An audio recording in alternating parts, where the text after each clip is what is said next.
트럼프는 막 뛰어가. 근데 연준은 천천히 가고 싶어. 근데 트럼프는 왜 빨리 안 오냐고 막 윽박질러. 지금 이 상황이죠. 연준은 통화정책 방향성을 지금 바꾸고 있어요. 변화하고 있습니다. 이제 오늘 넘어가는 19일날 새벽 3시에 제로팔 연준 이장이 FOMC 회의 있죠? 자, 그럼 한번 예상 한번 해볼게요, 여러분들. 금리는 대다수가 동결로 예상을 하죠. 만에 하나 오늘 금리 인하가 나왔어. 그럼 어떻게 될까요, 여러분들? 25bp 내린대. 단기적으로 시장은 올랐다가 이 상승세는 오래 못 갈 걸로 봅니다. 왜? 시장도 아이러니 할 거예요. 무조건 금리 인하가 좋다는 게 아니라 시장도 무언가 생각을 하겠죠? 뭔 생각을 할까? 나는 이 생각할 것 같은데, 월가에서. 야, 9월달 CME 패드워치 가니까 9월달 금리 인하인데 6월달에 갑자기 금리를 내린다고? 이거 뭔가 문제가 있다. 미국의 경제 뭔가 부러졌다. 최근 들어서 미국의 물가도 떨어지고 그리고 고용지표도 둔화됐는데 우리가 모르는 무언가가 있다. 무언가 모를 이런 리스크들이 월가에 새겨들 가능성이 높겠죠. 그럼 이런 것들은 잠깐 나고는 오르겠지만 쭉 조금 가다가 또 떨어져요. 의미가 없어. 그래서 여러분들 금리 인하 같은 경우에는 준비되지 않은 금리 인하는 오히려 시장에 뭐만 준다? 변동성만 줘요. 제가 이거 말씀드렸던 이거는 나쁜 금리 인하. 나쁜 금리 인하에 해당되는 건 아니죠. 우리가 확실히 모르니까. 근데 해당될 수도 있다. 그렇게 생각을 할 수도 있다. 그래서 오히려 저는 6월달 금리 동결될 가능성이 매우 높고 금리 동결에다가 무슨 얘기만 해주면 좋겠냐면 최근에 제로팔 연준 이장이 어떻게 얘기를 할 수 있을지 한번 똑같이 얘기를 해볼게요. 최근에 발표된 물가가 둔화됐고 고용지표도 둔화됐습니다. 관세 정책으로 인해서 물가가 상승할 걸로 예상을 했는데 물가가 둔화됐고 지금 지표만으로는 쉽지 않아요. 대신 7월달 8월달 앞으로 발표되는 지표를 보고 그때도 물가가 떨어지고 인플레이션이 둔화되면 고용지표가 둔화되면 그때는 금리를 내릴 수 있을 겁니다. 요 얘기가 최대 베스트. 요 얘기 해주면 시장은 좋아할 겁니다. 그리고 7월 초 7월 3일이랑 7월 11일 미국 실업률 비농업고용지표 CPI 요거 보려고 기다리겠죠. 이해되셨나요? 제롬파월 연준 의장이 앞으로 이런 지표들만 나온다고 하면 금리 내려줄 수 있어요. 요 멘트만 해도 시장은 좋아할 거예요. 괜찮을 겁니다. 충분히 채권 시장의 금리 인하 선반영될 수 있는 분위기는 깔고 가는 거예요. 아니면은 그냥 이전과 똑같아. 또 똑같은 얘기해. 또 똑같은 얘기하면 의미 없다. TGA 잔고를 8,500까지 올린다고 양적 긴축 된다는데 맞나요? TGA 잔고를 8,500까지 채우려면 양적 긴축을 해야 된다고? 여러분들 자 TGA 창구 이거 채워야 돼가지고 부채한도 협상되면은 유동성이 급감해서 시장은 빠질 겁니다. 7월 대폭락할 겁니다. 요 얘기 하시던데 어디서 어떤 경제방송을 이렇게 얘기를 해? 여러분들 볼게요. TGA 통장에 잔고를 채우려고 일시적으로 유동성 급감되는 거 오케이 알겠어요. 유동성적인 측면에서만 봤을 때는 안 좋은 거 맞습니다. 시장이 빠질 수 있어요. 근데 여러분들은 이거 단 한 개만 보고 시장 투자를 해?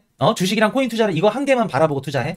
제가 한번 여쭤볼게요. 반대로. TGA 통장만 바라보고 해? 여러분들 제가 말씀드렸었죠. 바이든 정부 때랑 트럼프 정부 때랑 다른 게 있어요. 바이든 정부는 정부에서 돈을 찍어서 공급을 하는 정부에서 유동성을 공급하는 정책이고 체제고 트럼프 정부는 정부에서 돈을 찍어서 공급하는 체제가 아니라 시장을 건드려서 규제를 완화해주고 시장을 건드려서 시장 친화적인 유동성 공급 정책을 펼치는 게 트럼프예요. 그래서 제가 항상 TGA 통장 어쩌가지고 미국 재무부가 국채를 얼마나 찍었고 의미 없다. 요 말씀 드렸었죠? 크게. 제가 작년 정규 방송만 하더라도 막 매달 분기 계획 발표랑 재무부가 국채를 얼마나 찍고 유동성이 얼마나 나와요. 그거 다뤄들었는데 올해는 그걸 안 다뤄드리잖아요.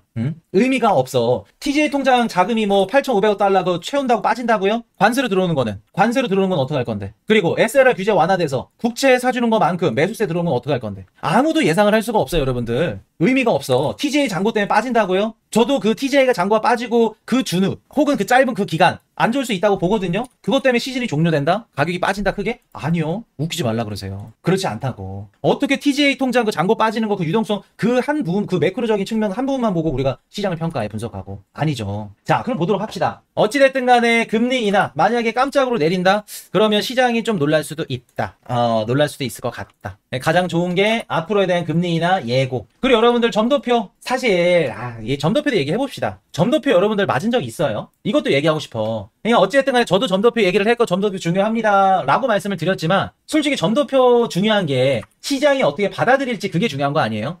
시장이 어떻게 받아들일지. 연준 위원들이 점 찍잖아요. 점도표 하나도 안 맞아. 여러분 웃긴 거 얘기해 들어볼까요? 24년도 3월 달에 점도표를 몇 번 찍었냐면 3번 찍었다. 24년도 3월 달에 3번. 근데 갑자기 6월 달에 한 번으로 바뀌어요. 3월 달에 3번, 6월 달에 한 번, 9월 달에 몇이었더라? 결론적으로 9월부터 얼마나 내렸냐면 100bp를 내려요. 이게 맞습니까? 파월 연준 의장이 해리스 쪽 아니라는 거를 우리가 믿어야 돼? 민주당 아니라는 거 믿어야 돼? 공화당인데 100bp를 내려요. 하나도 안 맞아요. 그래서 이번에 전도표를 뭐 2번, 기존과 동일하게 2번을 찍던 뭐 3번을 찍던 1.5를 찍던 1번을 찍던 의미는 없다. 의미는 없지만 어쨌든 시장에서 반응을 하니까 그것만 바라보자. 지금 시장 월가에서 바라보는 거는 기존대로 2번 찍거나 혹은 1.5 정도. 요 정도 생각해요. 저는 2번 찍거나 2.5. 조금 늘어날 수도 있다고 봅니다. 희망으로 조금 보태서. 왜냐면 최근에 오늘 나오는 실업수당 청구 건수 고용 지표도 좀 안 좋았고, 그리고 물가도 둔화된 지표 보여줬고, 그리고 전체적으로 또 소비도 좀 줄었고, 관세 정책이 소비 물가 상승보다는 지금까지는 소비 감소로 이어지지 않나. 그래서 연준도 이런 부분들을 어느 정도 받아들이고 있지 않나 라는 생각을 좀 해봅니다. 자, 그래서 가장 중요한 거 이번에 FOMC 이제 발표하고 나서 여러분들이 이제 어떻게 대응을 해야 되냐면 제로파 연준이자 오늘 얘기해요. 3시 이후에. 일단은 너무 큰 기대하지 말자. 기대가 큰 만큼 여러분들 실망감도 큰 법이죠. 우리가 최근에 겪었잖아요. 최근에 중동전쟁 있기 전까지만 하더라도 비트코인 가격 막 전고점 돌파하면서 야 다시 비트코인 전고점 랠리 간다, 알트 불장 간다. 저도 솔직히 기대 많이 했어요. 가보자, 한번 트라이 한번 해보자 했는데 갑자기 또 중동끼리 지네끼리 싸우고 전쟁 나면서 꼬꾸라졌죠. 기대가 크니까 큰 기대만큼 실망감도 큰 법이죠. 그러니까 지금 막 5월달 간다며 6월달 간다며 뭐 다 틀리네요. 손들 때리고 나갑니다. 포기하신 분들이 늘어나는 거예요. 충분히 심정 이해돼요. 기대한 만큼 실망감 큰 거예요. 그럼 여러분들 우리가 그걸 어떻게 해야 되냐면 기대를 크게 안 하면 돼요. 기대를 안 하면 돼. 어찌됐든 간에 언제가 됐든 간에 여기까지 갈 거라 생각해. 근데 5월달에 갈지 6월달에 갈지 7월달에 갈지 8월달에 갈지 이때도 갔다가 기대가 꺾였네. 또 이때도 갔다가 기대 꺾여. 계속 이렇게 롤러코스터 타면은 여기까지 못 가요. 근데 5, 6, 7, 8 자 이렇게 가는데 어차피 이때 가겠지. 쭉 가. 이런 분들은 간다. 만에 하나 이번에 연준이 금리를 안 내리잖아요. 그리고 제롬 파웰 연준의장이 금리 인하 언급을 안 해줬어. 그러더라도 실망하지 말자. 이미 연준은 통화정책 방향성을 지금 바꾸고 있어요. 변화하고 있습니다. 여러분들 6월 25일 날 SLR 규제 완화 연준이랑 은행들끼리 회의 들어간다고 합니다. SLR 규제 완화 뭐예요? 국채 사준다는 거죠. 그리고 연준의 대출 프로그램 원래는 오후에만 가동했는데 얼마 전부터 오전부터 이제 가동하죠. 6월 중순부터. 그 말은 즉슨 무슨 뜻이에요? 그동안에는 트럼프의 관세 정책 때문에 글로벌 증시가 막 폭락하고 그랬음에도 불구하고 오후에 가동을 한다는 건 미국에 있는 헤지펀드들 얘네들 기업들 얘네들만 살리겠다는 거야. 근데 오전부터 가동을 한다는 건 아시아 시장도 신경 쓰겠다는 거죠. 그 뜻은 연준이 트럼프의 관세 정책에 대응해서 장기채 금리를 낮출 수 있게끔 도와준다는 거예요. 요것부터 바뀐 것부터 그리고 또 한 가지 플러스 이번에 SLR 규제 완화 들어가죠. 연준도 트럼프 정책이 어떻고 트럼프가 싫고 뭐고 다 떠나서 시간이 없어요. 연준도 어쩔 수 없이 연방정부가 가는 방향성을 따라갈 수밖에 없습니다. 여러분들. 여러분 그냥 상식적으로 생각을 해봅시다. 연방정부가 있고 중앙은행이 있어. 연방정부는 왼쪽으로 가. 중앙은행 오른쪽으로 갈 수 있을까요? 절대 그렇게 안 돼. 중앙은행도 왼쪽으로 가겠지만 가는 속도가 다르겠죠. 트럼프는 막 뛰어가. 근데 연준은 천천히 가고 싶어. 근데 트럼프는 왜 빨리 안 오냐고 막 윽박질러. 지금 이 상황이죠. 백악관이랑 연준이 지금 이 상황이라고요. 연준이 지금 정반대 방향을 가는 게 아니라 트럼프 쪽을 가고 있다고. 대신 속도가 늦죠. 천천히 데이터 좀 보고요.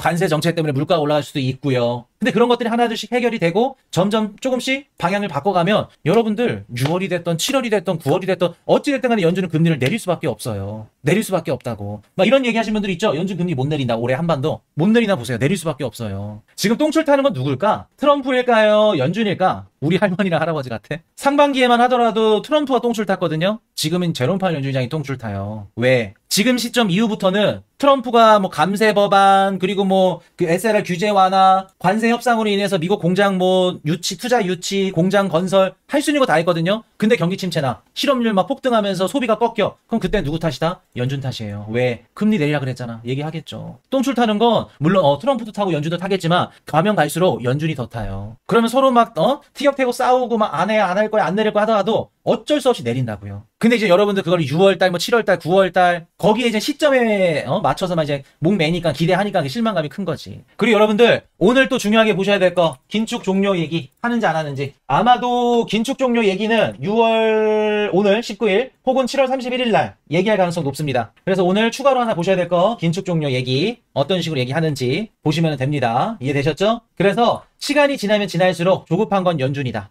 시간이 지나면 지날수록 조급한 건 연준이다. 그렇게 보시면 됩니다. 어찌됐든 간에 내린다. 한 가지 시나리오 여러분들. 오늘 만에 하나 깜짝 금리 인하를 해. 근데 시장이 좋게 받아들일 수 있어요. 뭐가 있을까? 깜짝으로 금리 인하. 요거는 가능성이 매우 낮아요. 희박합니다. 근데 혹시라도 가능성을 열어둘 수 있으니까 말씀을 드려볼게요. 오늘 금리를 내리고 제롬 파월 연준의장이 이런 얘기를 할 겁니다. 금리를 오늘 한 차례 내렸지만 아마도 올해 많이 내려봤자 이제 뭐 연말에 한 번 내릴 수 있을 정도 선제적으로 내린 겁니다. 미국의 경기도 너무 좋고 이것저것 너무 좋지만 선제적으로 한 차례 내린 겁니다. 시장을 안심시켜주는 멘트를 한다? 그러면 요거는 조금 달라요.